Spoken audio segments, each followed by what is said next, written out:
¿Qué tal? Saludo cordial, ¿cómo les va? Bienvenidos a este video de domingo. Tengo tres temas, uno obviamente el más importante, el que encabeza la portada de este video, David Benavides. Estamos prácticamente a 2 meses de la pelea que puede ser la del inicio de su consagración, transformándose en la cara comercial del boxeo, ocupando ese lugar que hasta hace poco ocupaba Canelo Álvarez, o de lo contrario se transforma en su verdadero calvario en función del resultado. Puede ser una victoria, pero también una derrota ante Anthony Yarde. Ya les voy a hablar de ese tema.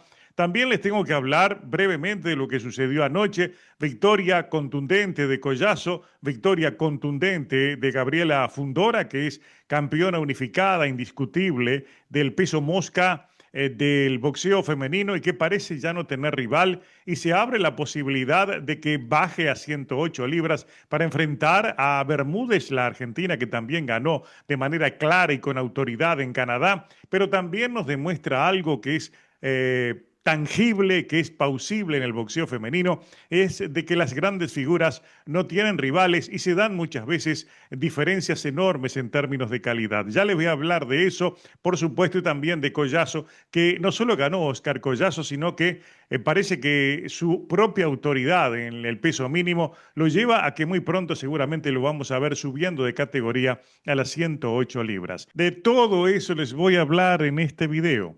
A continuación.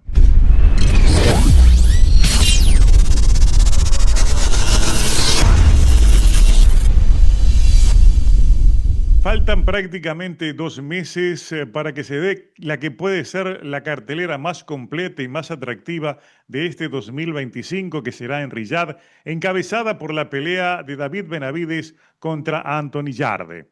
Benavides es el campeón de las 175 libras del Consejo Mundial de Boxeo. Va a defender por primera vez su título ante un rival que está probado frente a grandes figuras como fueron en su momento en una de las mejores versiones de Sergey Kovalev y obviamente también otra derrota que sufrió contra Artur Beterbiev. No es un rival fácil para David Benavides y por supuesto va a poner a prueba muchas cosas. El campamento de Benavides ya empezó, el de Yarde también. Esa pelea tiene mucho de expectativa por las diferencias boxísticas, pero también por las similitudes que hay entre uno y otro, sobre las cuales ya les voy a hablar. Es decir, le voy a decir en una primerísima mirada qué puedo esperar de esa pelea en términos de la confrontación boxística. Ahora, en lo que tiene que ver con el negocio, esta pelea, desde mi punto de vista, es fundamental para el futuro, puede ser la gran bisagra, el gran cambio de rumbo en el negocio del boxeo en función de su resultado. Ya vimos la derrota de Canelo Álvarez, lo que impactó en el mercado comercial. Hay algunos que no se reponen todavía. Vean ustedes que al menos hasta hace un rato todavía, en la página del Consejo Mundial de Boxeo no habían sacado la imagen de Canelo Álvarez y seguía o sigue figurando allí como campeón. No han colocado a Terence Crawford, lo que denota claramente que el impacto ha sido profundo y fundamentalmente todavía no se ha logrado evaluar lo que significa que haya salido del primer plano Canelo Álvarez y haya experimentado una derrota como experimentó. Las aguas están revueltas, en el sentido de que tampoco se sabe qué es lo que va a pasar con Terence Crawford. Crawford inevitablemente no se puede convertir en la nueva cara comercial por una razón elemental. Es un gran boxeador, es un estilista de primer orden, pero no es un boxeador popular, no tiene aquel carisma para ser vendido a los grandes públicos y por ese lado entonces como que está todo clausurado. Incluso el propio Crawford todavía no sabe si sigue en el boxeo. En este momento, el boxeo en el formato, en el modelo que conocimos, no tiene una cara definida. Y ese puede ser el momento para la consagración, de ahí a la palabra consagración, de David Benavides, que tiene por delante realmente una maratón de peleas demasiado difíciles, pero al cabo de las cuales, si logra traspasar esas barreras, no solo se va a transformar en el nuevo multimillonario del boxeo, sino que también va a ser la cara del boxeo. Repito, la cara comercial, no hablo de la boxística, la cara comercial del boxeo, porque sus eventos van a reunir mucha cantidad de público, como hasta ahora lo ha reunido Canelo Álvarez. ¿Qué debe suceder para eso? Obviamente, en primer lugar, tiene que vencer a Anthony Yarde con autoridad. Va a estar encabezando una de las carteleras que va a ser más vista este año. Va a ser una gran cartelera, son 6 o 7 peleas realmente de primerísimo orden. Y después va a tener que enfrentar a Artur Beterbiev. Casi nada. Si vence a Beterbiev, lo que viene a continuación para David Benavides en el 2026 será enfrentar y vencer a Dimitri Bivol. Tendríamos entonces entre este noviembre y septiembre, porque sabemos que si Benavides vence a Anthony Yarde, va a pelear sí o sí en el mes de mayo y en las fiestas patrias mexicanas contra Artur Beterbiev. Si logra traspasar la barrera de Beterbiev, que no es fácil, por cierto, tendrá por delante a Dimitri Bivol y eso sucederá en septiembre del 2026. Tiene menos de un año David Benavides para transformarse entonces en la nueva cara, la cara comercial del boxeo y la pregunta queda sobre la mesa. ¿Conseguirá esa hazaña de ganar estas tres peleas?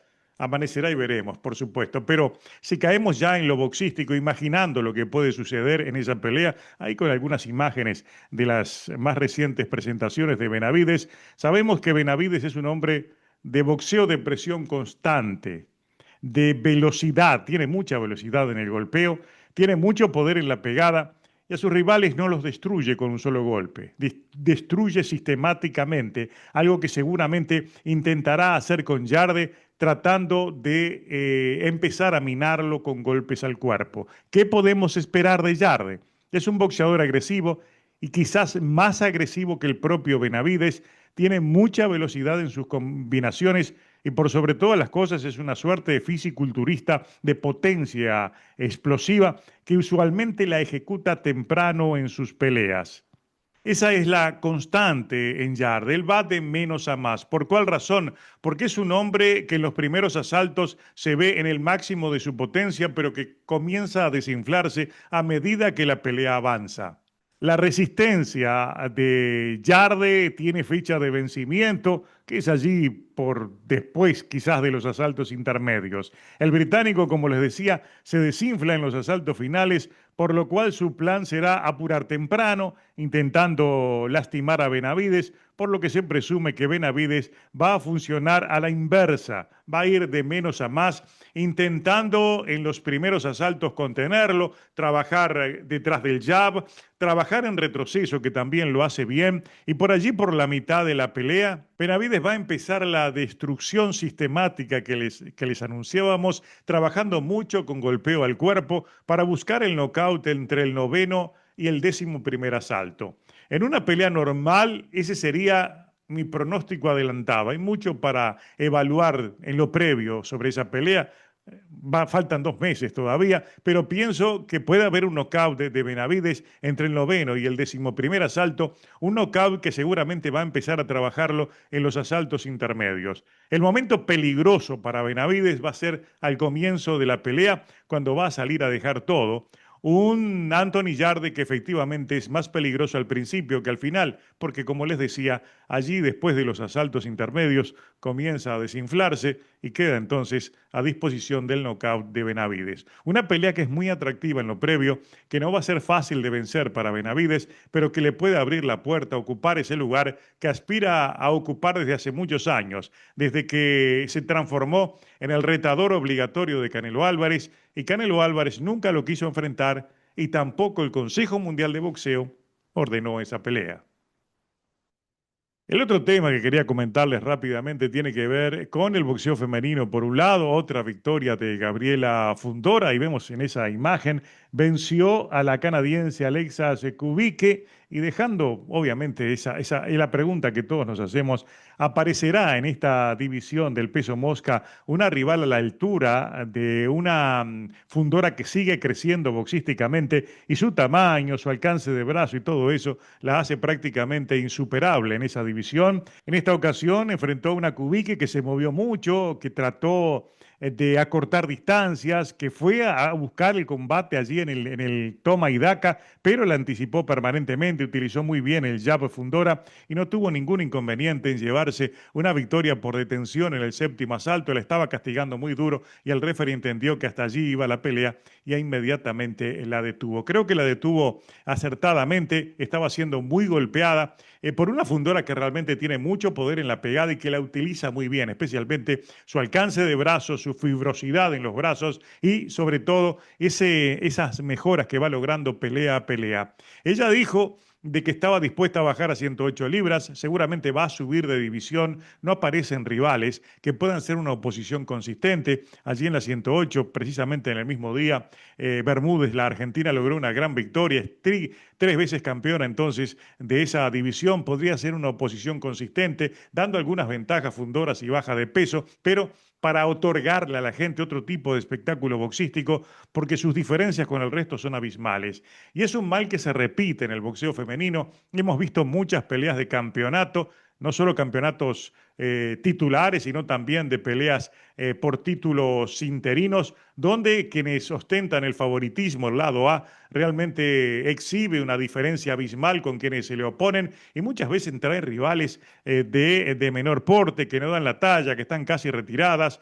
de mayor edad y sobre todo rivales que están dentro de aquel rango del boxeo femenino, que son pugilistas que no se dedican al 100%, no son 100% profesionales porque evidentemente tienen que atender familia, muchas veces tienen que atender hijos y no tienen las capacidades económicas para desarrollar sus capacidades boxísticas. El boxeo femenino está muy atrás en ese sentido y me sorprende porque, por ejemplo, y esto es un comentario a título meramente personal, vi en el Mundial de Boxeo Aficionado de Liverpool, como les decía en otro video, me tocó narrar algunas de las peleas para Eurovisión Sport y allí vi realmente una calidad que me sorprendió en el boxeo femenino, muy por encima, repito, muy por encima de lo que se ve habitualmente en el boxeo profesional femenino, porque todas las peleas que vi fueron parejas, oposición consistente y quienes ganaban realmente tenían que ganar enfrentando a rivales que las emparejaban en términos de calidad, cosa que no sucede en el boxeo femenino profesional. Por ahí quizás habrá mucho que trabajar a los efectos de mejorar y que quienes trabajan profesionalmente el boxeo femenino puedan tener mejores bolsas a partir de peleas que den otro tipo de espectáculos y no existan tantas diferencias entre el lado A y el lado B. La otra pelea importante que teníamos era la nueva actuación de Oscar Collazo, el puertorriqueño, doble campeón AMB, OMB del peso mínimo, enfrentando al filipino Jason Bison, un rival que realmente fue incómodo por momentos, le dio buena pelea, pero Collazo como que está en otra liga. Lo ha demostrado ya en sus peleas anteriores, donde ha enfrentado sí a buena oposición, ha solventado sus peleas con mucha autoridad, tiene mucho poder, tiene mucha resistencia al golpeo, se llevó unos trayazos muy duros en esta, hasta que allí en el séptimo episodio, en una decisión que puede ser extraña, porque no se veía mal el filipino, su esquina decidió parar la pelea en un momento en el cual, es cierto, él no respondió a 3 o 4 golpes muy duros contra las cuerdas que le aplicó Collazo, pero como que no había, digamos, razón para detenerlo. Incluso el referee Taylor inmediatamente señaló la esquina diciendo, fueron ellos que pararon la pelea, no fui yo, porque realmente fue sorprendente. De todas maneras, en las tarjetas estaba muy arriba. Yo la veía más cercana en las tarjetas, pero los jueces la tenían muy arriba, lo tenían muy arriba a Collazo, y Collazo como que ya ha cumplido su ciclo en el peso mínimo. Se supone que en cualquier momento va a dar el salto a las 108 libras, tiene todo para hacerlo y tiene todo para seguir triunfando, porque realmente es un muy buen púgil, tiene muy buenas condiciones, es muy inteligente desde lo boxístico, en el plano táctico, en la lectura de la pelea, y además es un hombre muy fuerte, de muy buenas condiciones físicas y que trabaja muy bien sus peleas. Creo que puede triunfar también en 108 libras y yo creo que eso es lo que viene a continuación, donde hay allí evidentemente mejor oposición en el peso mini mosca entonces para el puertorriqueño que volvió a ganar en una pelea donde, repito, la detención de la misma sorprendió a propios y extraños.